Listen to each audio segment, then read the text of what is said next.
Disney's Peter Pan returned to Neverland. High in the sky, Peter Pan and Tinker Bell sailed off. Through the clouds to Neverland. "Goodbye, Wendy," Peter Pan shouted. "I'll always believe in you, Peter Pan," Wendy called back. That was how Wendy, now all grown up, always ended the story. Her son, Danny, never got tired of hearing about his mother's adventures with Peter Pan and the Lost Boys.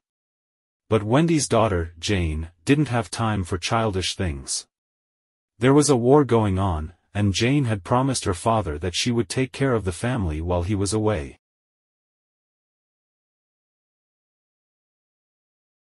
When Jane found out she was supposed to go somewhere safe until the war was over, she was angry.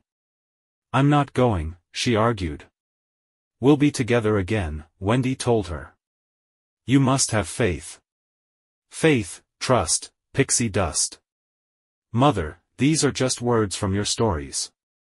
Jane stomped over to the window. "They don't mean anything. Peter Pan isn't real, and people don't fly." It was all too much for Jane. She lay down on the window seat and cried herself to sleep.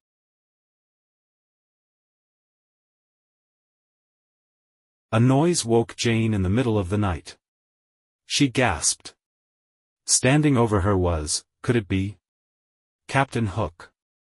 "Hello, Wendy," he said, mistaking Jane for her mother. Before Jane could say a word, Hook's first mate, Mr. Smee, stuffed her into a sack. They boarded Hook's flying pirate ship and set sail for the second star to the right and straight on till morning. They were going to Neverland.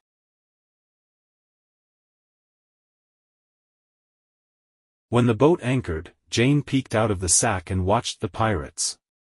"With Wendy as bait, we shall lure Peter Pan to his doom," snarled Captain Hook. "Summon the beast." Smee dumped a bucket of fish over the side of the boat. Suddenly a giant octopus rose to gobble up the fish. Just then, a shadow appeared behind the topsail. The sail was sliced open with a dagger, and there was Peter Pan. "I've got a little something for you," Captain Hook said to him. "A certain friend of yours, Wendy." Hook dropped the sack and it plunged down toward the hungry octopus. Peter dove after it. "I did it," Captain Hook said. "I'm free of Peter Pan forever."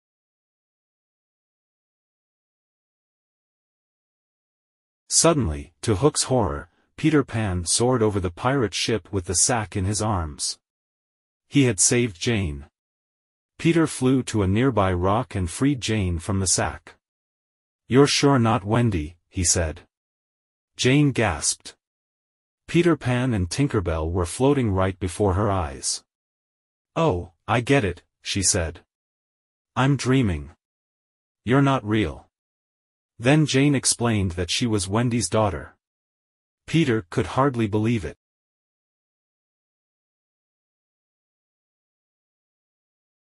Peter Pan took Jane to meet the Lost Boys.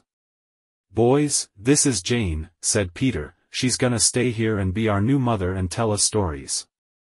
Jane shook her head. "Actually, I'm afraid, I'm not very good at telling stories," she said. "I have to go home." But the only way Jane could go home was to fly. And the only way to fly was with faith, trust, and pixie dust. Jane didn't believe in any of that. Peter tried to help her by giving her a push. But she kept falling and crashing into things.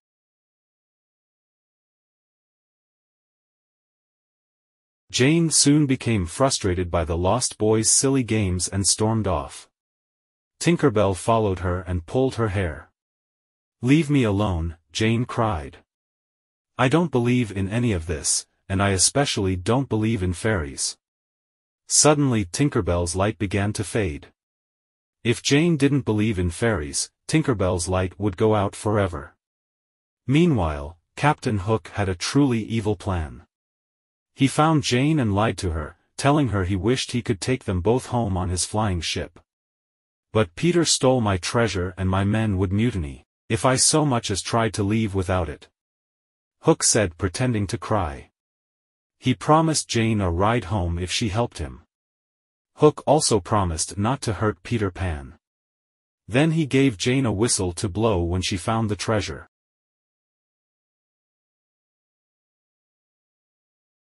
The Lost Boys were happy to see Jane again. They took her on a wild adventure through Neverland. Jane had a wonderful time. She forgot all about her responsibilities and being a grown-up. Peter said they'd do anything for her. "Why don't we play a game like maybe, treasure hunt," she suggested. Everyone started to search. Jane walked into Dead Man's Cave. And there, right before her eyes, was Hook's treasure. Peter Pan was so impressed that Jane had found the treasure. He proclaimed her to be the very first lost girl. Jane was very happy. She threw the whistle away and decided she would never tell Hook about the treasure. But one of the Lost Boys found the whistle and he blew it.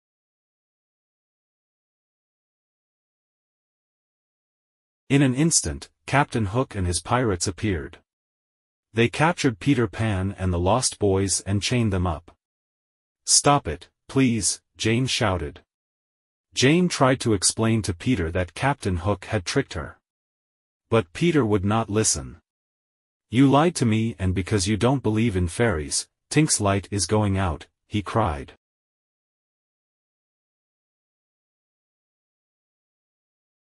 There wasn't a moment to lose. Jane ran as fast as she could to Tinker Bell's house. She knelt beside the fairy. "This is all my fault. I am so sorry," Jane said. She started to cry. Suddenly Tinker Bell's light began to flicker back to life. Jane did believe. Back on Hook's pirate ship, the Lost Boys stood locked and chained to the mast. Captain Hook was about to make Peter Pan walk the plank. "Say your prayers, Peter Pan," Captain Hook said with an evil laugh. "Not so fast, you old codfish." Instead of voice, it was Jane, and Tinker Bell was at her side. "Jane," cried Peter. "Tinker Bell, you're alive."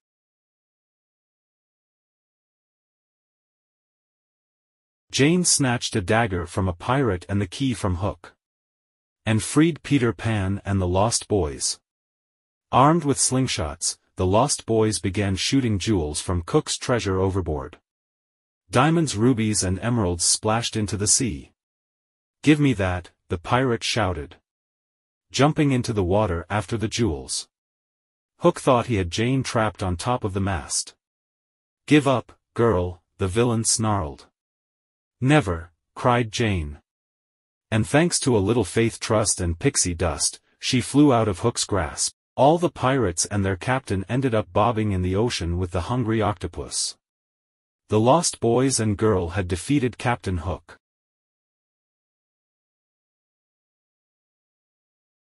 Peter Pan, Tinker Bell and Jane flew home to London. While Jane told Danny all about her grand adventures, Wendy cautiously approached the window and peered out. Would she really see Peter again? "Peter," she whispered.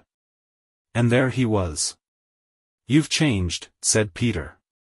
"Not really," Wendy said, "not ever." Suddenly there was a knock at the door. Jane's father was home. As the happy family reunited, Peter Pan and Tinker Bell flew off to the second star on the right, and headed straight on till morning. The end.